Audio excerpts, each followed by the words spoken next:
आवाज सामान्य जनतेचा। चॅनलला सबस्क्राइब करा, बेल आयकॉनवर क्लिक करा। माहेरून दागिने आणि पैसे आणण्याचा तगादा लावत मानसिक आणि शारीरिक छळ केल्याच्या आरोपावरून विवाहितेने दिलेल्या तक्रारीनुसार पतीसह सासरच्या मंडळींविरुद्ध विजापूर नाका पोलीस ठाण्यात गुन्हा दाखल करण्यात आला आहे।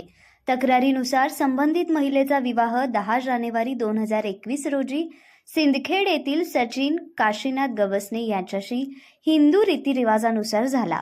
विवाहावेळी वधूपक्षाकडून सोन्याचे दागिने, संसार उपयोगी साहित्य तसेच इतर खर्च करण्यात आला होता।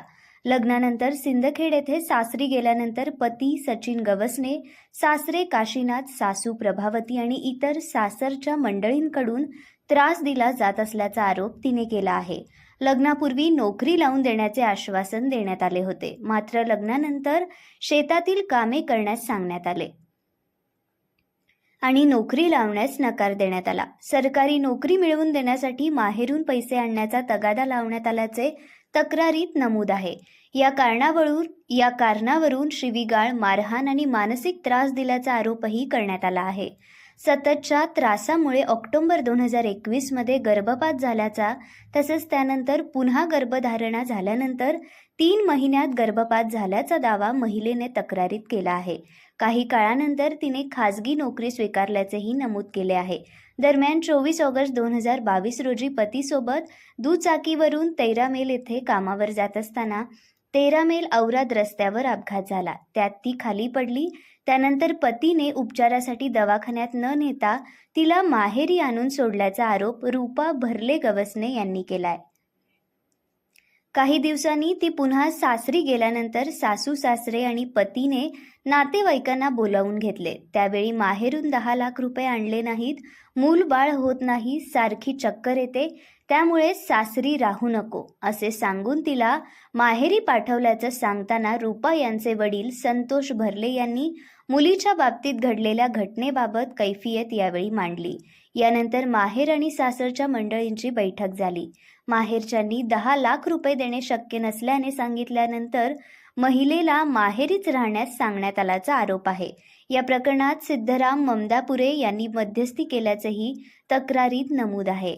विवाहितेच्या तक्रारीवरून विजापूर नाका पोलिसांनी पतीसह सासरच्या मंडळीविरुद्ध गुन्हा दाखल केला असून या प्रकरणाचा पुढील तपास सुरू आहे। राहणार हत्तूर।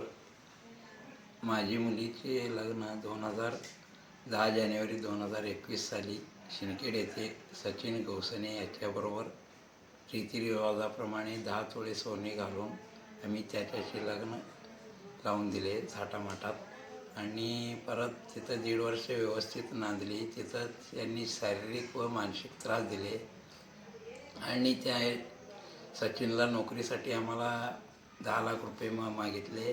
आम्ही नोकरी लावल्यावर देऊ असं म्हणलो आणि तिला आता तर मानसिक त्रास देऊन तिला उपाशी 2-3 दिवस उपाशी ठेवले। त्यामुळे तिला चक्कर येऊन ती पडली आणि 2दा तिला गर्भधारणा झाली। ते उपाशी पोटी तिला ठेवल्यामुळे ते पण गर्भवाढ झालेलं नाही आहे आणि तिला त्रास देऊन त्यांनी ते कामावर जाण्यासाठी ती हटवती नोकरी करण्यासाठी आणि तिला जनकल्याणमध्ये नोकरीला टेम्पररी लावण्यात आला आणि तिथं जाताना यांनी उपाशी ठेवल्यामुळे तिला रस्त्यात गाडीवर चक्कर येऊन पडली। त्या दिवशी आणून आम्हाला आमच्या घरी आणून सोडले।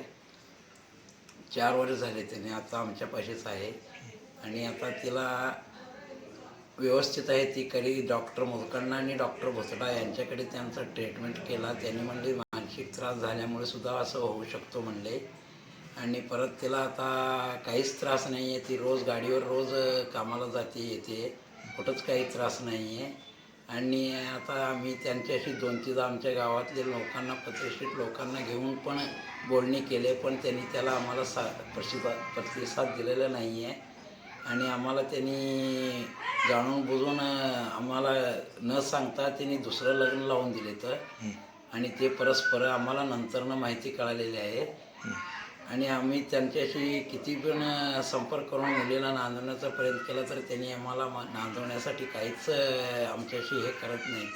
तर गुन्हा दाखल केलेला आहे।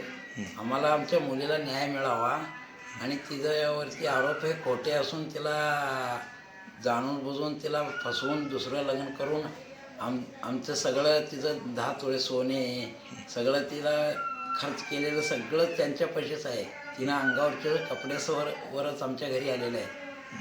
आणि तिला आता नांदवावं म्हणून आम्ही 2-3दा आम्ही सगळ्यांनी प्रयत्न केला तर आम्हाला त्यांनी गाठ पडत नाही तर आणि काही बोलत नाही तर आम्ही सांगतो म्हणून उडवाउडवी करायला तर एवढं आहे. दुसरे आणि आपलं त्यांचा धीराची बायको हे सर्वांनी संगनमत करूनच तिला जाणून बुजून फसवलेलं आहे आणि तिला त्रास देऊनच असं हे केलेलं आहे. आता काय नाही बघा सर, आम्हाला तिला न्याय मिळावा आणि तिला त्यांनी नांदून घ्यावा असं आमची इच्छा होती. पण त्यांचं मनस्थिती आता आम्हाला फसवूनच दुसरं लग्न करून घेतले म्हणल्यावर त्यांच्या घरी आम्हाला मुलीला सुखी ठेवावं हे आमची इच्छा होती. आणि आम्हाला त्यांनी काही बोलायलाच तयार नाहीत. उडवाउडी करते. मध्यस्थी माणसाला पण सांगितलं तर त्यांनी पण त्यांचीच बाजू घेऊन हे करायला लागलेलं आहे. त्यामुळं आम्हाला पोलीस स्टेशनवर आता कंप्लेंट केलेलं आहे त्यांच्यावर आणि पोलिसांना आम्हाला नम्र विनंती आहे की त्यांनी आम्हाला तिला न्याय द्यावा, तिच्यावर अन्याय होऊ नये एवढंच आमची विनंती आहे. नाव जयश्री संतोष भरले. माझ्या मुलीचं लगीन 2021 रोजी झाले आहे. मंगलकार्यात झाले, थाटामाटात उत्तमात झाले आहे. आम्ही काय 10 तोळ सोनं आणि करणी धरणी खूप छान उत्तमच आम्ही पण केलो आहे. आम्ही खूप समजे मोठे मोठे वस्तू सूट रुपवत समजा साहित्य आम्ही उत्तमच दिले आहे त्यांना. आम्ही कुठलं पण तिला मानसिक त्रास दिले, खूप त्रास दिलेत. मानसिक त्रास, पायाने लाथा मारले, तिने जाऊन कोपऱ्यात पडले आणि तिला गर्भवती राहिली होती तेव्हा पण तिला बेड रेस्ट सांगितलं होतं. त्यांची सासू सासरे परवासला गेली आणि शेतात राहत होती.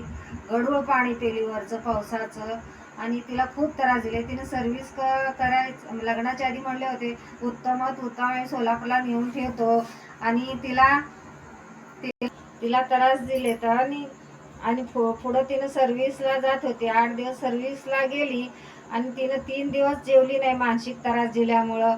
आणि आमच्या घरात काहीच चाललं नाही. त्यांच्या घरात त्यांचे सासरे एवढं जांगवर बसून 10 रुपयाचं कुठं आहे का ते न्याय असल्या कुठल्याही लेकीला कुठल्याही सासऱ्याने. आम्ही पण एवढं वयस्क झालं, आम्हाला कुठल्याही सासऱ्याने त्रास दिला नाही. घरात भांडीला भांडी लागते. सासू म्हणती आम्ही तेवढ्यातच असं समाधान शांती आहे. आणि खूप तिला त्रास दिले आणि तिनं 3 दिवस जेवली नाही. सर्व्हिसला जाताना रस्त्यावर चक्कर येऊन पडल्यावर तिला आणून आमचे सचिन आणून सोडले. त्यांनी पुण्याच्याला म्हणले की आम्ही घेऊन जातो तिला आणि करतो आणि तिला पैशाचा त्रास देत होते सारखं. पैसे आणा करा आम्ही 10 लाख आणा असं म्हणून हे त्रास देत होते. आणि तिचं त्यांच्या घरात त्यांच्या पुष्पलतेला आजार आहे, त्यांची जाऊ राजेश्रीला आजार आहे, संध्याला त्यांच्या घरात आजार आहे, सचिनला पण आजार आहे. त्यांनी असं त्रास दिलेत, खूप दिलेत. आमच्या संध्यांचा आजार आहे, लपून ठेवलेत. आमच्या मुलीला कधीच आजार नाही. मानसिक त्रास दिल्यावर चक्कर आले, कुणाला पण येते ना मानसिक त्रास दिल्यावर चक्कर येत. स्वतःचा आजार त्यांचं लपून ठेवून मुलीला त्रास देऊ लागले आणि मुलीला त्रास दिल्यावर तिला चक्कर आले. 3 दिवस जेवली नाही. कोण 3 दिवस अन्न पाणी राहतात, कोण जेवतंय का हो? सासू सासरे तर म्हणा उठ जेव बाई, कोणच म्हणलं नाही. तिला खूप त्रास दिले. तिला ड्युटीला जात होती, ड्युटीवरून आल्यावर पण काम करत होती. सासू येस तर असंच आरामच बसत होती कट्ट्यावर. काही सर्व्हिसला जात होती. सचिन रुपाली सर्व्हिसला जात होते. त्यांनी सर्व्हिस करू नये म्हणून तिला खूप खूप खूप खूप मानसिक त्रास दिले. तिला आणि तिला शेतातली कामे समजे लावले. तो शिकलेली मुली कुठं शेतातली काम करते. हे मम्मी सर्व्हिसला जात होती, तिला मानसिक त्रास खूप देत होते आणि तिनं सर्व्हिस करू नये, शेतात कामं करावं. नंदाला पण तसंच, जाऊला पण तसंच, सासूला पण तसं. त्याला खूप त्रास झाली. कसं ड्युटी करते कसं जाते म्हणून तिला शेतात करावं अशी त्यांची इच्छा होती. तरी पण शेतातली कामं केली आमची मुलगी.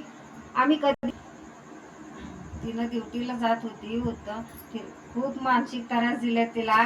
तिनं ड्युटीला जाऊ नये, तिला खूप म्हणजे त्रास दिले. तिनं येत होते त्यांना, तिनं ड्युटी सोडा म्हणून सोडाव, तिनं ड्युटी शेतातलंच करा म्हणून समजे सासू नंदा जाऊ समजायला तिला ड्युटी जायचं त्यांना खूप त्रास होत होतं. म्हणून आम्हाला हिला त्रास दिले तर म्हणून मानसिक त्रास दिले तर चक्कर आले होतं. ते घरी आणून सोडले. त्या परस्परास दुसरं लगीन केल्यावर आम्हाला माहिती झालं. मी त्यांच्या घरी गेले. त्यांच्या घरी गेल्यावर सासऱ्यांनी हातूर वस्तीला गेले. त्यांनी दुसरं लगीन केल्या माहिती झाल्या. मी त्यांच्या घरी केले. त्यांचे सासरा मला उद्धट बोला आणि मलाच एवढं उद्धट बोललाय. माझ्या मुलीला किती महाग त्रास देत असशील. आमचे काय महाग काय डोळे आहेत का साहेब? तुम्ही न्याय द्या आम्हाला. घराण्यात त्यांच्या घरात शिक्षक असून सुद्धा त्यांना गरबडून घ्यायचं अशी त्यांची हाव आहे. त्यांनी शिक्षक नाहीच, त्यांचं नायकीच नाही आहे. त्यांचं ते तसे शिक्षकाचं त्यांना तुम्ही खरंच काढूनच टाका. त्यांना काहीच बुद्धी नाहीये.